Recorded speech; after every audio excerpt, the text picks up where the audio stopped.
what's striking to me is that there's sort of three different models you could think about in terms of integration, right? And so one is the melting pot. One is the idea that we should all ultimately be the same, right? That we create a new culture together, perhaps, but the resulting culture will bear the influence of the original culture. But in the end, we all just are individual citizens of Mechelen, and what our origins are is not very important at all, right?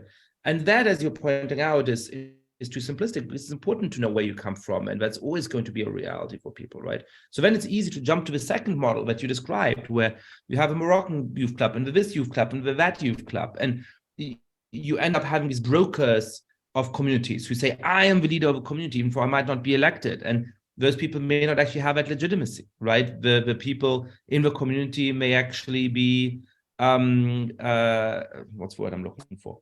The people in the community may kind of be twisting the eyes. That's not the term. Why am I not thinking of a term? The people in the communities may actually secretly dislike them or snigger at them and say, oh, that guy, you know?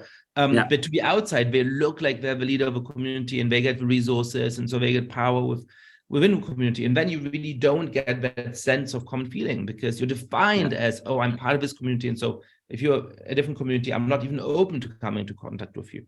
And the third thing that I think we should aim for is this hybrid identity, right? Where people continue to be influenced by where they're from, where they can be proud of that, where they can see some of that reflected in the city, if there's enough people with a similar background, but where we also start to make those connections, where we also start to have a genuine identity as a citizen of Mechelen or citizen of Belgium or wherever else in the world that might be. So to me, that's really interesting as a as a concrete instantiation of that. What to you was a sign that citizens who perhaps earlier did not have that feeling of belonging were starting to take on that identity, that they're still rooted in their origins, but that they also started to make those connections and started to say, yes, I'm actually proud of being from Mechelen and so on? Yeah, it has to do, I completely agree with your analysis. I'm a very strong believer of the third model.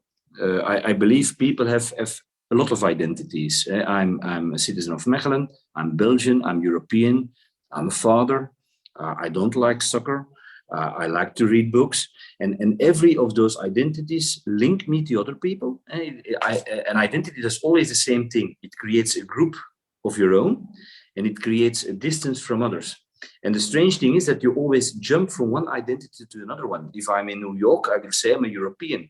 When I'm in Berlin, I will say I'm Belgian. When I'm in Brussels, I will say I'm Flemish. And when I'm in my town, I will say I come from that part of town.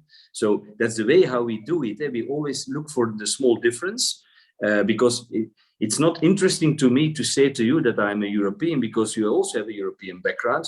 I will say I'm a Belgian because I know from you have a German background and now you live in the States. So you're always looking for what separates you. But at the same time, it gives you also the possibility to connect. So if I look to the city that, for example, my city exists out of people with a Moroccan background and a Belgian background, and Moroccans are the biggest migration group in my city. Yeah, and I see the other one only as a Moroccan and nothing else. There will be, it's impossible to get linked because we will be two separate worlds, two separate universums even. But if I can see him as a neighbor, as a father also, as somebody who also likes to read a book, who maybe has the same profession as me, I get linked. So I try to create that model in town. And one of the things we did was saying we are proud of our diversity. Of course, you have to create a platform that includes people and not excludes. I can look in my history of town, in the identity of Mechelen. I can find things that let's say excludes people all the time. Trying, if I can be a kind of normative. It can create a normative image of my town where every newcomer, every person, even if he lives here already for 50 years, 30 years, still is an outstander. So I try to do differently. Say we are proud of our diversity. We did a lot of things. We created symbols in the streets that refer to migration.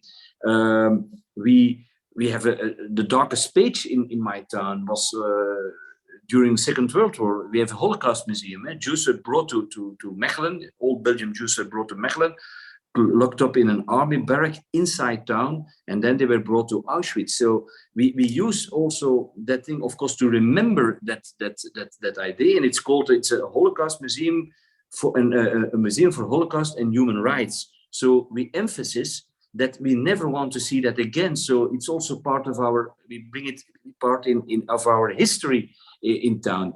So that's an important thing. I think you have to do, and you have to always try to make clear that also within communities there is diversity. Never close people up in that sort, but have respect for that diversity. That's another thing, and make people proud of it.